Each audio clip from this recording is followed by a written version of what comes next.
What if you got born as a child of a celebrity? What if you got all these connections in show business right at the moment you were born? You would get straight up ticket into a world full of lies, hypocrisies, and two-faced people without a single drop of regard. What would you do? What would you race for?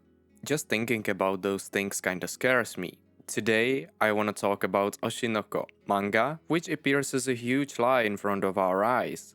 Also, lies are the central topic of this manga, and goddamn, Aka Akasaka, the manga's author, is working so well with these.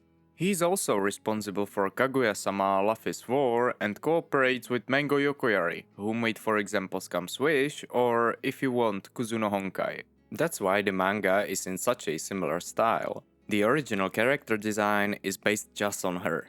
The story starts at a local hospital in a small town somewhere in Japan.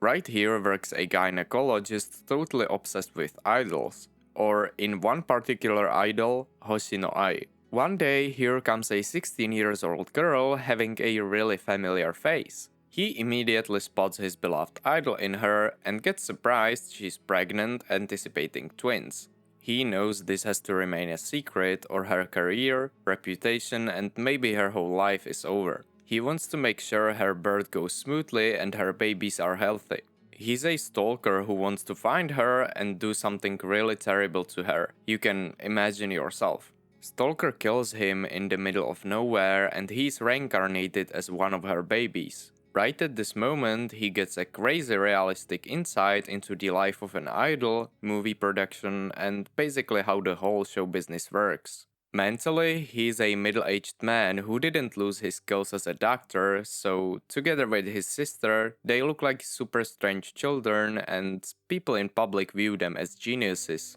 You know, this is great, but now it depends on how an author will handle the whole story and what exactly shows us. In the end, after the first episode, Sword Art could be a super smart story too. But the author threw the whole thing into a trash can.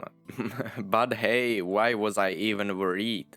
The original author of Kaguya-sama just couldn't show me anything less. In the beginning, Aqua and his sister are little children, and their capabilities of helping Ai to remain her children a secret are pretty limited. But with their intellect, they try to work as they can, and it's pretty creative. Chapter 4 starts to be more interesting. Manga shows us Ai's life as an idol having kids, explaining to us how she has to work, act, what she should say, and why it's kinda harsh. Literally, she would make much more money if she stuck to more regular employment. Not to mention her schedule or how she has to take dance lessons, and basically she's not with her children as she would want to be. What impressed me kinda a lot was the thought of her not leaving her job anyway, no? Being an idol means acting that character 24/7. I mean, we always leave our jobs in the afternoon or evening, maybe becoming whole different people, but will she ever leave her job? Just imagine that yourself. Yeah, like actors or top class singers have to have some attitude, but they are idols, and if ever happens they wouldn't be perfect for fans out there, they failed. And in Japan, it's a complete extreme. Just imagine this. But in a world of top tier stars, if you get perfect way too much it harms other people in the industry, you failed too. This is business, not art. It's completely unfair and everybody's just doing his best to survive in this hierarchy. There is no trust or passion anymore. But on the other hand, it shows us a sad story of an orphan child who lost his parents. Yeah, it was I. Her mother was kinda cruel way too much, she got into jail and then she never came back for her daughter. Because of her childhood like this, she never knew what does it mean to love someone or be loved. She worried about this one particular problem she had in mind, and she believed if she's gonna lie to everyone about her love, these lies would become truth and she would truly mean she loves someone. It makes you kinda emotional, it's just something I could never really imagine.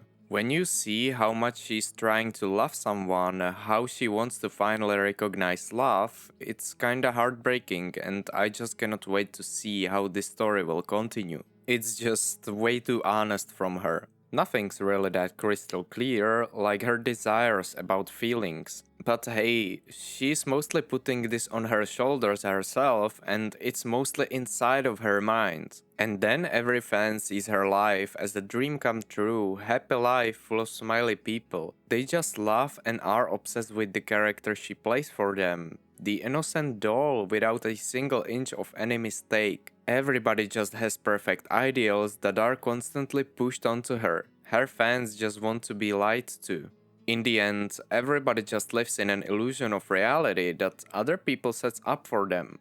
It doesn't matter if you are a fan, producer, idol, or whoever.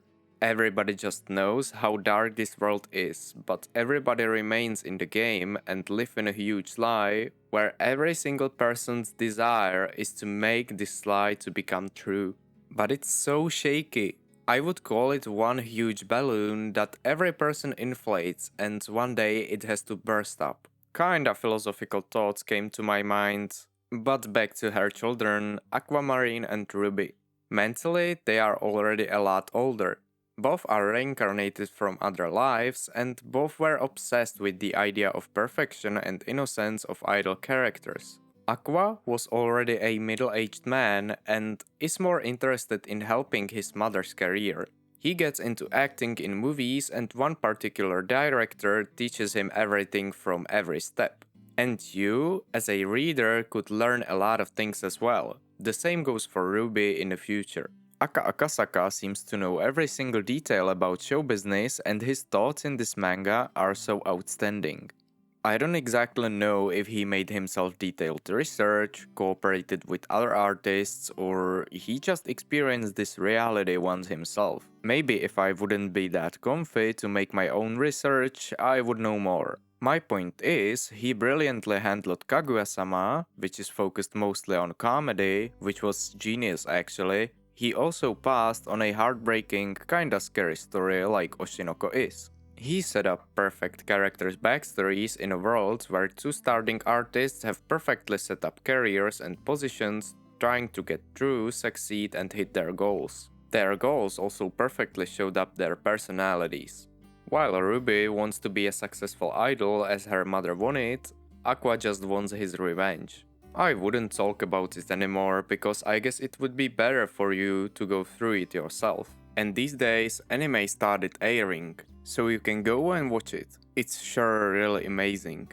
My point is that character writing and creativity of work with them are seriously amazing, and I hope the author topples the level of Kaguya-sama. Manga's still being published to this day. I hope this story will come out with the same amount of energy. And one last point about those two, or specifically Aqua, I'm so glad he's keeping some morals and it's not the same disgusting thing as we saw in Mushoku Tensei. I mean, Mushoku's really well done piece, but it's kinda important to realize that Aqua was a middle-aged doctor in his past life. You know what to kinda expect from this man when he's literally undetectable around a 16-year-old beautiful girl. But hey, in a crucial situation, he's behaving right and drinks milk just from a plastic bottle. So thank God, even he was kinda obsessed with Ai. In the end, this story again was hidden as a regular average idol's life kind of story. Something like Love Life, about a group of good friends whose dream is to become real idols and everything's just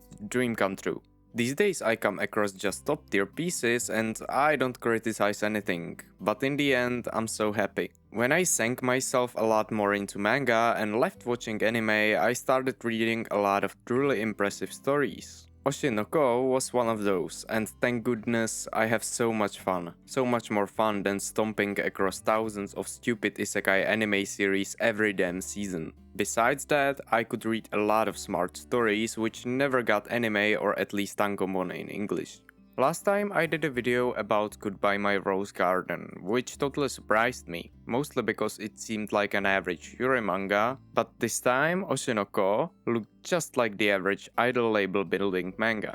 I'm so happy this came out this way and I would recommend it to everyone. Mostly to people who don't like just consuming manga or anime after another, but if you love these stories and want to think about them more deeply, then I believe you're gonna truly enjoy this.